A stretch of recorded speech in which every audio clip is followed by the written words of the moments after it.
Welcome to Kannada Learning Experience. In the last lesson, you have learned how to greet when you meet someone and how to introduce yourself briefly.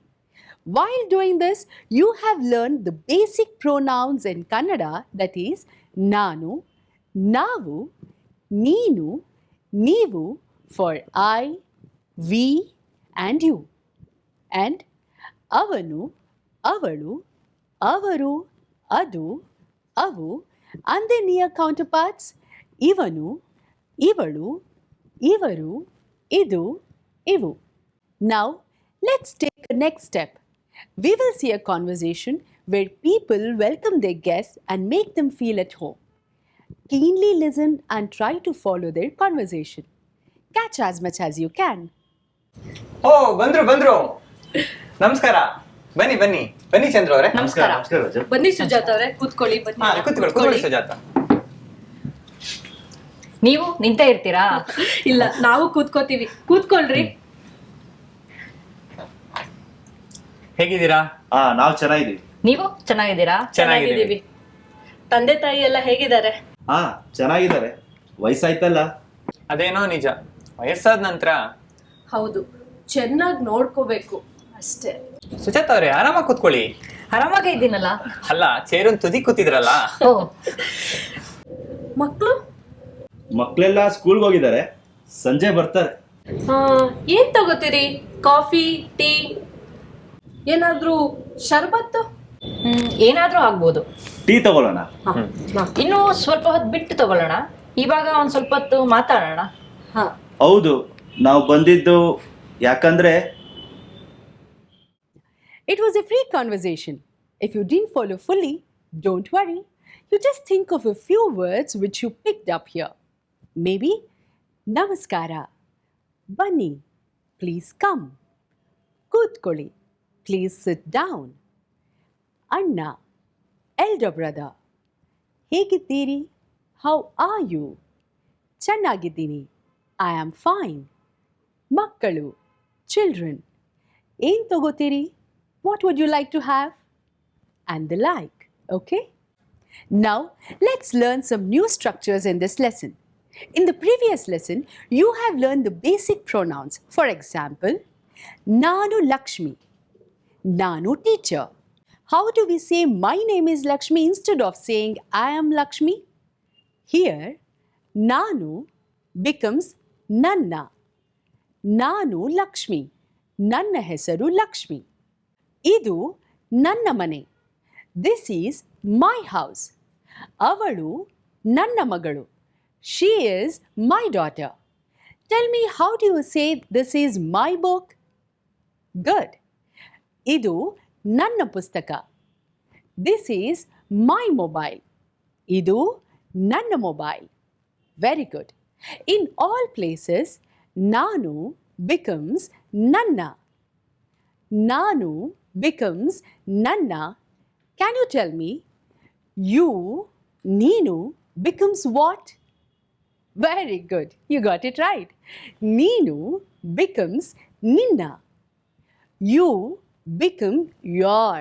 And similarly, neevu becomes nimma. Very good.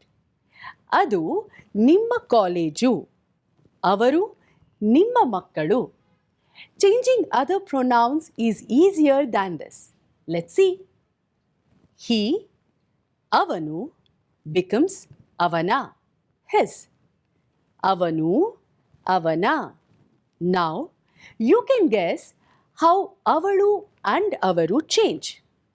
Yes, avalu, ivalu become avala, ivala, meaning her, and avaru, ivaru become avara, ivara, meaning their. Let's look at all the forms. Nanu becomes nanna. Navu, namma. Neenu, ninna. Neevu, nimma. Avanu, avana. Avalu, avala. Avaru, avara. Adu, adara. ಅವು ಅವುಗಳ. Please note that adu becomes adara, but avu doesn't become avara because avara means, yes, you got it right. Avara means there for persons. So, avu or avugalu becomes avugala, meaning there for objects. Let's see if we know them now properly.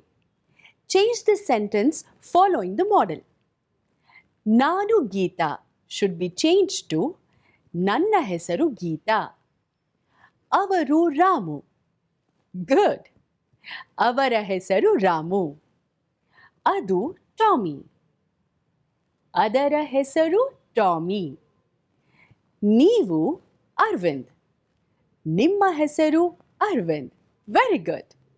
You have to fill in the blanks with Kannada words for the English words given in the bracket. Are you ready? Do it yourselves. Like, idu dash mane, my. Idu dash pustaka, her. Avu dash pennu, his. Suresha dash maga, your. Nanu dash magalu, his with respect. Mala dash sodari, your with respect.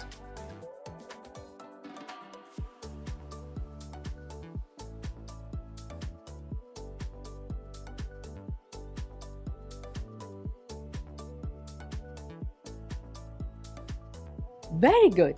You did it well. Now we can learn a couple of question words also.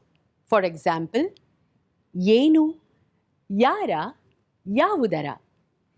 ಏನು, what. ಯಾರ, whose, persons. ಯಾವುದರ, whose, objects. ಇದು ಏನು, what is this. ಇವು ಏನು, what are these. ಇದು ಏನು, ಇದು ಪುಸ್ತಕ. ಇವು ಏನು, ಇವು ಪೆನ್ನುಗಳು. You can also say ಇವು ಪೆನ್ನು. You know, ಯಾರು means who. So, ಯಾರ means whose. ಇವರು ಯಾರು? Who is this person? ಇದು ಯಾರ ಮನೆ? Whose house is this? Let's listen to this conversation. It uses nanna, avara, ivara types of pronouns and yenu and yara types of questions. ನಾನು ಗೀತಾ. ನನ್ನ ಹೆಸರು ಆರತಿ. ನಾನು ಶೇಖರ್. ನನ್ನ ಹೆಸರು ಶೇಖರ್. ಇದು ನನ್ನ ಮನೆ. ಇದು ನಿಮ್ಮ ಮನೆ. ಇದು ನನ್ನ ಪುಸ್ತಕ. ಅದು ಗೀತಾ ಅವರ ಮೊಬೈಲ್. ಹೌದು, ಇದು ನನ್ನ ಮೊಬೈಲ್, ಅದು ಶೇಖರ್ ಅವರ ಮೊಬೈಲ್. ಅದು ಯಾರ ಮನೆ? ಅದು ನಮ್ಮ ಸ್ನೇಹಿತರ ಮನೆ. ಇದು ಯಾರ ಕಾದಂಬರಿ? ಅದು ಕುವೆಂಪು ಅವರ ಕಾದಂಬರಿ. ಅದರ ಹೆಸರೇನು? ಇದರ ಹೆಸರು ಮಲೆಗಳಲ್ಲಿ ಮದುಮಗಳು. ಹೌದಾ? ಹಾ ಹೌದು. ನಿಮ್ಮ ಮಗನ ಹೆಸರೇನು? ನನ್ನ ಮಗನ ಹೆಸರು ಆದಿತ್ಯ. ನನ್ನ ಮಗಳ ಹೆಸರು ನಮ್ರತ. ನೀವು ಯಾರು is a question. The answer could be ನಾನು ವಿದ್ಯಾರ್ಥಿ. There is another way of questioning. ನೀನು ವಿದ್ಯಾರ್ಥಿ means you are a student. If I say ನೀನು ವಿದ್ಯಾರ್ಥಿನಾ, ವಿದ್ಯಾರ್ಥಿನಾ, it is like asking, are you a student? A or na are added to the statement to make a question. For example, ನೀನು ಬಾಲಕಿನಾ, are you a girl? ನೀವು ಲೇಖಕರ, are you a writer? ಅವರು ಪೊಲೀಸರ, are they police? ಅವರು ನಿಮ್ಮ ಅಣ್ಣನ, is he your elder brother? ಇವರು ಇಬ್ಬರು ನಿಮ್ಮ ಮಕ್ಕಳ, are these two your children? ನೀವು ವಿದ್ಯಾರ್ಥಿನಾ types of questions can be answered in positive or negative. For example, ನೀವು ಲೇಖಕರ, are you a writer? ಹೌದು, ನಾನು ಲೇಖಕ. Yes, I am a writer. Positive. ನೀವು ಲೇಖಕರ, ಅಲ್ಲ, ನಾನು ಲೇಖಕ ಅಲ್ಲ. Negative. This answer can be completed in this way. ಅಲ್ಲ, ನಾನು ಲೇಖಕ ಅಲ್ಲ, ನಾನು ಶಿಕ್ಷಕ. No, I am not a writer. I am a teacher. Let's listen to this conversation. ನಾನು ಪ್ರಶ್ನೆ ಕೇಳ್ತೀನಿ, ನೀವಿಬ್ರು ಉತ್ತರ ಹೇಳಬೇಕು, ಸರಿನಾ? ಸರಿ ಸರಿ ಕೇಳು. ಇದು ಏನು? ಅಯ್ಯೋ ಅಷ್ಟು ಗೊತ್ತಿಲ್ವಾ? ಅದೆಲ್ಲ ಇಲ್ಲ, ಹೇಳಿದಕ್ಕೆ ಉತ್ತರ ಕೊಡ್ಬೇಕಷ್ಟೇ. ಸರಿ, ಇದು ಪುಸ್ತಕ. ಗಾಯತ್ರಿ, ಇದು ನಿನ್ ಪುಸ್ತಕನಾ? ಅಲ್ಲ, ಅದು ನನ್ನ ಪುಸ್ತಕ ಅಲ್ಲ, ಅದು ನಿನ್ನ ಪುಸ್ತಕ. ಶಿಲ್ಪ, ಇದು ಕಾದಂಬರಿನಾ? ನಗ್ಬೇಡ, ಹೇಳು, ಇದು ಕಾದಂಬರಿನಾ? ಖಂಡಿತ ಅಲ್ಲ, ಇದು ಕಾದಂಬರಿ ಅಲ್ಲ, ಇದು ನಮ್ಮ ಪಠ್ಯ ಪುಸ್ತಕ, ಟೆಕ್ಸ್ಟ್ ಬುಕ್. ಇದು English text book? Text book ಅಂತ ಕೇಳಬಾರ್ದು, ಇದು ಪಠ್ಯ ಪುಸ್ತಕನಾ ಅಂತ ಕೇಳಬೇಕು. ಆಯ್ತು, ಇದು ಕನ್ನಡ ಪಠ್ಯ ಪುಸ್ತಕನಾ? ಅಲ್ಲ, ಅದು ಕನ್ನಡ ಪಠ್ಯ ಪುಸ್ತಕ ಅಲ್ಲ. This is English text book. Sorry, ಇದು ಇಂಗ್ಲಿಷ್ ಪಠ್ಯ ಪುಸ್ತಕ. ಇದು ನಿಮ್ಮ ಅಣ್ಣನ ಪಠ್ಯ ಪುಸ್ತಕನಾ? ಅಲ್ಲ, ಅದು ನಿನ್ನ ತಮ್ಮನ ಪಠ್ಯ ಪುಸ್ತಕ. ಓ, ನಿನ್ನ ತಮ್ಮನ ಹೆಸರೇನು? ಅವನ ಹೆಸರು ಬಾಲು, ನನ್ನ ತಂಗಿಯ ಹೆಸರು ಮಾಲಾ. ಓ, ನೀ Balu ಮಾರರ ಅಣ್ಣನಾ? Let's do a couple of exercises to confirm our learning. Okay? You have to add "a" to the sentence and change it into a question. Like for example, Neevu teacher becomes Neevu teachera. You are a teacher. A statement becomes Are you a teacher? A question. Right? You try some. ಅವರು ಲೇಖಕರು. ಅವರು ಲೇಖಕರ? ನಿಮ್ಮ ಸ್ನೇಹಿತರು lawyer. ನಿಮ್ಮ ಸ್ನೇಹಿತರು ಲಾಯರ? ನಿಮ್ಮ ಮಗ ವಿದ್ಯಾರ್ಥಿ. ನಿಮ್ಮ ಮಗ ವಿದ್ಯಾರ್ಥಿನ? ಮಯೂರ ಬಾಲು ಅವರ ಹೋಟೆಲ್. ಮಯೂರ ಬಾಲು ಅವರ ಹೋಟೆಲ? ಇದು ಶಾಲಿನಿ ಅವರ ಸ್ಕೂಟರ್. ಇದು ಶಾಲಿನಿ ಅವರ ಸ್ಕೂಟರಾ? Now I ask a question with "a." You have to answer it once in positive and once in negative. For example, Neevu doctora. For this, you have to say Haudu, Nanu doctor. And also Alla, Nanu doctor Alla. Okay? Sharma avaru teachera. ಹೌದು, ಶರ್ಮಾ ಅವರು teacher. ಅಲ್ಲ, ಶರ್ಮಾ ಅವರು teacher ಅಲ್ಲ. Neevu gayakara. ಹೌದು, ನಾನು ಗಾಯಕ. ಅಲ್ಲ, ನಾನು ಗಾಯಕಿಯಲ್ಲ. Kamala nimma tangina. ಹೌದು, ಕಮಲ ನನ್ನ ತಂಗಿ. ಅಲ್ಲ, ಕಮಲ ನನ್ನ ತಂಗಿ ಅಲ್ಲ. Idu avara computera. ಹೌದು, ಇದು ಅವರ ಕಂಪ್ಯೂಟರ್. ಅಲ್ಲ, ಇದು ಅವರ ಕಂಪ್ಯೂಟರ್ ಅಲ್ಲ. Now is the time to learn a few adjectives. Some words which tell about the quality like good, bad, etc. We will learn 3 pairs of such adjectives. Volle, good, and ketta, bad. Hosa, new, and hale, old. Chikka, small, and dodda, big. We will use them in sentences. Ramesha ಒಳ್ಳೆಯ ಹುಡುಗ. Ramesha is a good boy. Suresha ಕೆಟ್ಟ ಹುಡುಗ. Suresha is a bad boy. ಇದು ಹೊಸ hotel. This is a new hotel. Taj Mahal ಹಳೆ ಕಟ್ಟಡ. Taj Mahal is an old building. Puttur ಚಿಕ್ಕ ಊರು. Puttur is a small town. Bengaluru ದೊಡ್ಡ ನಗರ. Bengaluru is a big city. When we want to emphasize the quality, we add tumba or bahala behind the adjective. Like Dehli tumba dodda nagara, Hampi bahala hale uru, etc. What is that noise? Oh, our friends are conversing. Let's join them. ತಗೋ, ಈ ಪುಸ್ತಕನ ನೀನು ಓದು. ಇಲ್ಲ, ಅದು ನನಗೆ ಓದ್ಬೇಕು. ಇದನ್ನ ಆಮೇಲೆ ಓದ್ಬೋದು. ಇಲ್ಲ, ನೋಡು ದೀಪಕ್ಕ, ಅದಕ್ಕೆ ಹೇಳಿದ್ದು ನೀ ತುಂಬಾ ಕೆಟ್ಟ ಹುಡುಗಿ ಅಂತ. ಓಹೋ, ನೀನು ಬಹಳ ಒಳ್ಳೆ ಹುಡುಗ ಅಲ್ವಾ? ನಿಜ, ಹರ್ಷ ಒಳ್ಳೆ ಹುಡುಗ ಅಲ್ಲ, ತುಂಬಾ ಕೆಟ್ಟ ಹುಡುಗ. ಹೌದೌದು, ನೀವಿಬ್ರು ತುಂಬಾ ತುಂಬಾ ಕೆಟ್ಟ ಹುಡುಗಿರು. ಹೋಗ್ಲಿ, ಈಗ ನಾವು ಈ ಪುಸ್ತಕಗಳ ಬಗ್ಗೆ ಮಾತಾಡ್ತಿದ್ವಿ. ಇದು ಮಾಲ್ತಿ ಅವರ ನಾವೆಲ್ ಅಲ್ವಾ? ನಾವೆಲ್ ಅಲ್ಲ, ಕಾದಂಬರಿ. ಅದು ದೊಡ್ಡ ಕಾದಂಬರಿ. ಹೌದು, ಇದು ಬಹಳ ದೊಡ್ಡ ಕಾದಂಬರಿ ಹಾಗೂ ಬಹಳ ಹಳೆಯ ಕಾದಂಬರಿ ಕೂಡ. ಹೌದು, ಇದು ತುಂಬಾ ಒಳ್ಳೆಯ ಕಾದಂಬರಿಯೂ ಕೂಡ. ಇದು ನೋಡಿ, ಇದು ಅವರ ಇನ್ನೊಂದು ಕಾದಂಬರಿ, ತುಂಬಾ ಚಿಕ್ಕ ಕಾದಂಬರಿ, ಆದರೆ ಇದು ಅವರದೇ ಹೊಸ ಕಾದಂಬರಿ. ಈಗ ಮಾತು ಸಾಕು. ತಗೋ, ಇದನ್ನು ನೀನು ಓದು, ಇದನ್ನು ನೀನು ಓದು, ಇದನ್ನು ನಾನು ಓದ್ತೀನಿ. ensure the learning. Let's do a couple of exercises. Translate the word in the bracket into Kannada and fill in the blanks. Okay? For example, Idu dash cinema. Good. So answer would be Idu ಒಳ್ಳೆ cinema. You do the rest. Idu tumba dash raste. Bad. Maluru dash uru. Small.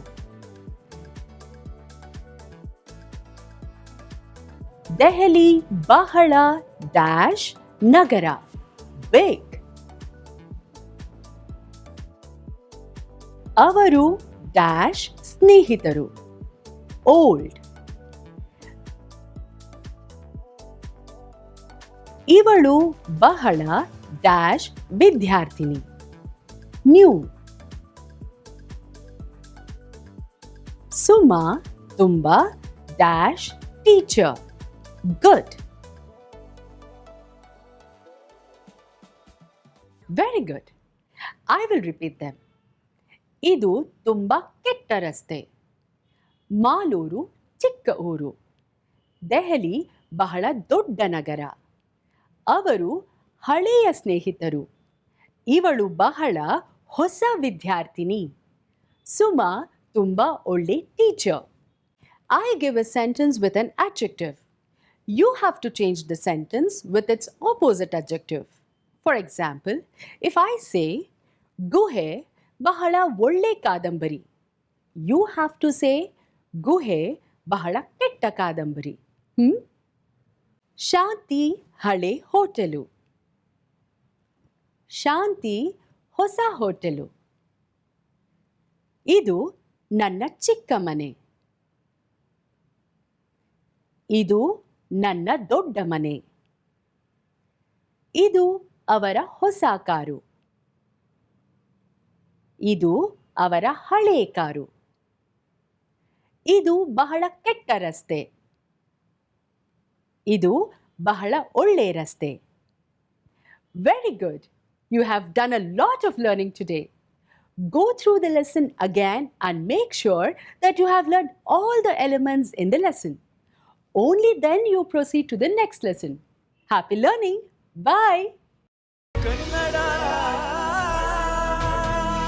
Kannada ಕಾಯಕ ವರ್ಷ